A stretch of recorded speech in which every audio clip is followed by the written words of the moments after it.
ஆசை கோபம் களவு கொள்பவன் பேசத் தெரிந்த மிருகம்,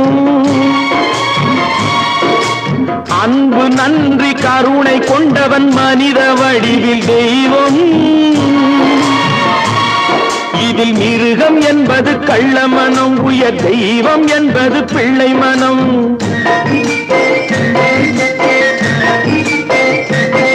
இந்த 6 கட்டளை அறிந்த மனது ஆண்டவன் வாழும் வெள்ளை மனம், ஆண்டவன் வாழும் வெள்ளை மனம்.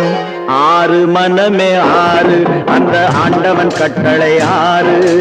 தேர்ந்து மனிதன் வாழும் வகைக்கு தெய்வத்தின் கட்டளை 6, தெய்வத்தின் கட்டளை 6.